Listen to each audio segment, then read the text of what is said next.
Violet here, second generation homeschooling mom of 3. I have an 8-year-old, a 5-year-old, and an infant. Today I wanted to share with you the second part of my board game video series, and today we're going to be talking about single player logic games. So let's get into it.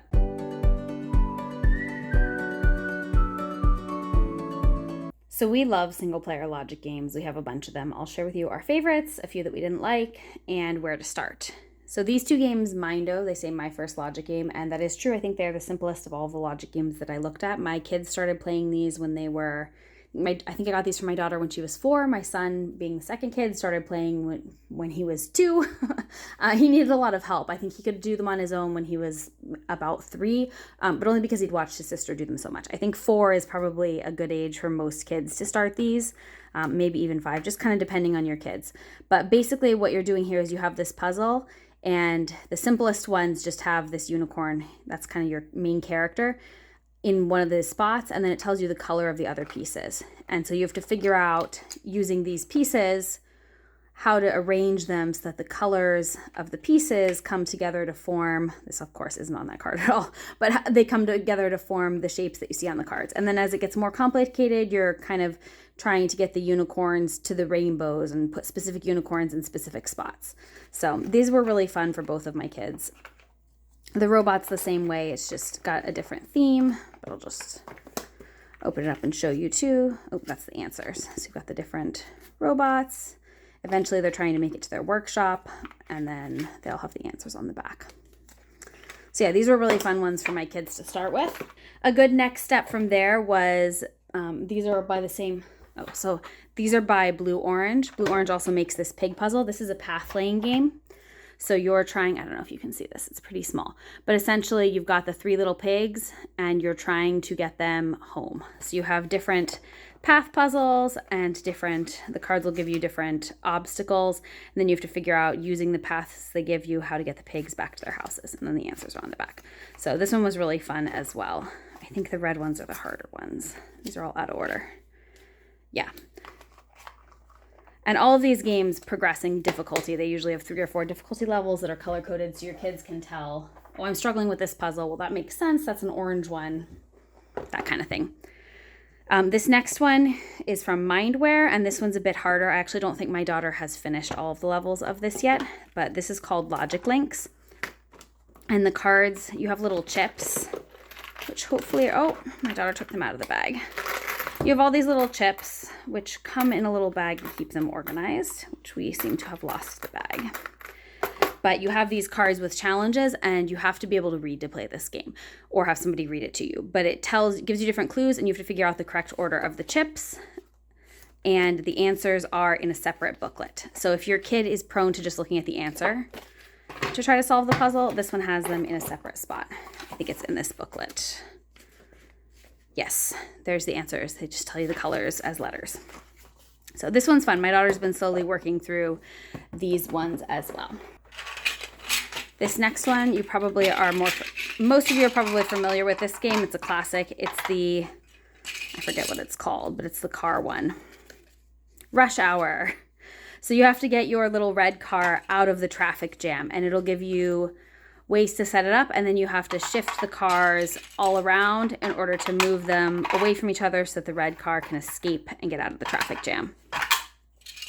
These used to come with a set of cards with the challenges, and you would put the card here while you were doing it. Now it's just this little booklet. So both of my kids, I think, have done all of these puzzles already. So that's a good one for like elementary age students as well. No reading required. Another one, this one, my son loves this game. He's really a visual, he seems to be really good at and enjoy visual puzzles. So this one is called Shape by Shape. It's by Think Fun, and there are cards.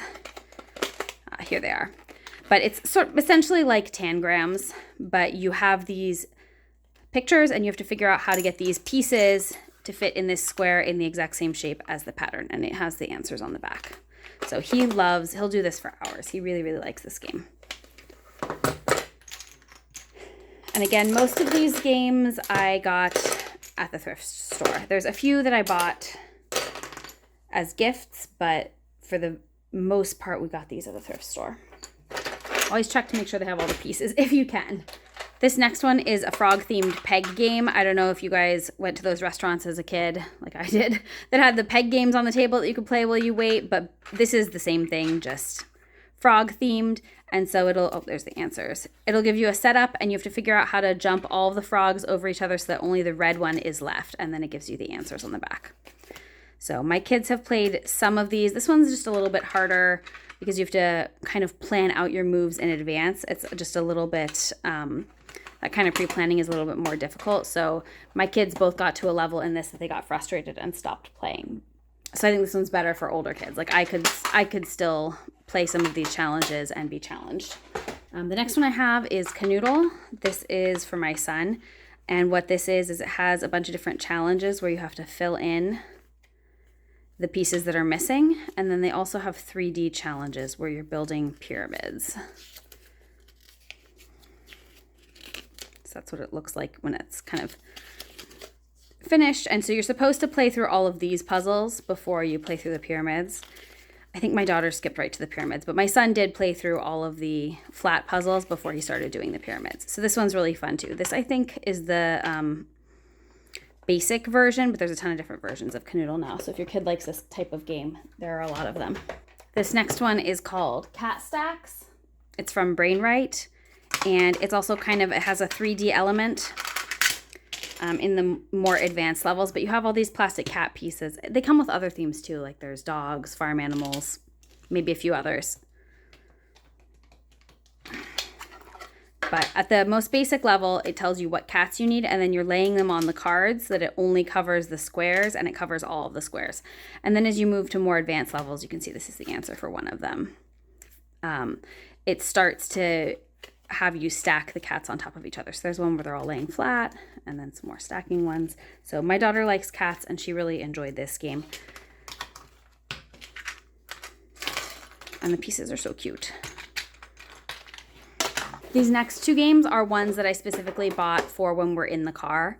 This first one is Logic Land by Brainwright. This is, again, an easier logic game. I think my daughter did this when she was 5, and it was really easy for her. Like I probably should have gotten it for her before then. But essentially you have all of these people and all of these rooms. And so this is the book here. Each one will give you different clues, and then you have to figure out the answer to the question, who's in the library. So you place all the people, and there's rules about how they can all be placed in here. And then if you place them all correctly, you can find the answer, or the answer's on the back there too. So my son's already played this as well. This is definitely like a kindergarten, maybe even younger than kindergarten, depending upon how good your kid is at these kinds of games. Difficulty for this one. This next one is by Smart Games. They have a whole bunch of these tin games. This one's Brain Cheeser. They also have like a coral reef one, a beach one, a few other ones, but this one's a little bit more complicated. And so it has here, you're supposed to place the mice where it shows you to place the mice, and then you have to place all these pieces around the mice so that you don't cover them. And then as you get farther along, it gives you fewer and fewer of the pieces until you're having to place all the pieces yourself. So my daughter did all of these on our last car trip. She had a lot of fun with that. So I think I might get maybe the beach one next. I'm not sure. I have to look at them more closely. But I really like these magnetic games for in the car. It's a nice break from reading books or listening to music or audiobooks, which is a lot of what we do on car trips. Okay. This game is my daughter's absolute favorite single-player logic game. This one you do need to be able to read to do, but you're essentially trying to figure out which of these cats committed each crime. So you've got all these little cat pieces and different crimes that they commit, and each card will tell you how to set it all up. You have to read all of the clues to figure out where each of the cats was sitting, and then you'll figure out who the guilty one was. So like for this one, whichever cat is sitting in front of here it's not broken, but you would put the broken token on it. Whichever cat is sitting here is the guilty cat, and then it has the answer on the back. So yeah, this one was my daughter's absolute favorite, this cat crimes game. And so they also make dog crimes. So when I saw this at the thrift store, I grabbed it for her because she loved cat crimes so much. And it's essentially exactly the same, but with dogs instead. So the puzzles are not, like it's not completely identical where they just switch dog names for cat names, but it's the same kind of deal. So some kids might find it a bit repetitive to play right after playing the other one, but my daughter really liked this one as well. And then the last few that I have are all from Think Fun. I have Gravity Maze here, which it's sort of like a marble run essentially. So you have all these different pieces that move the marbles in different ways, and then the cards tell you the starting positions of some of the pieces, and you have to figure out how to get the marble from the starting position to the end position. My kids really like this one. This is probably their favorite of the like big box Think Fun games we have. We also have Domino Maze, which is kind of the same idea, but with dominoes instead. You're trying to set up the domino run, and the cards will give you the position of a few of the dominoes, and then you have to fill the rest in order to knock down the things that need to be knocked down. So my kids like this one as well. This one my son can't do yet. He doesn't have the dexterity to do this one. So Gravity Maze he can do some of the challenges for. This one was just too hard. He was getting frustrated. And then Roller Coaster Challenge. My kids like this one, but it is a bit finicky. So they do get frustrated sometimes trying to put the pieces together. I'll open it up and show you. So this one is similar in that there's challenges and you have to figure out how to get the roller coaster together. But it has all these tracks you have to snap together, and then like a little roller coaster marble guy who goes down the tracks. So sometimes it won't work just because the tracks haven't been snapped together completely correctly, and that's a little bit frustrating for my kids. But they usually can figure it out. And they do have fun with this one, so we have kept it. Ones that we have not kept from Think Fun are, they also make Circuit Maze, where you're trying to connect circuits in different patterns, and my kids just both thought that one was really boring. They liked doing the Snap Circuit projects a lot better than doing the Circuit Maze logic puzzles. So we dumped that one. We gave it away.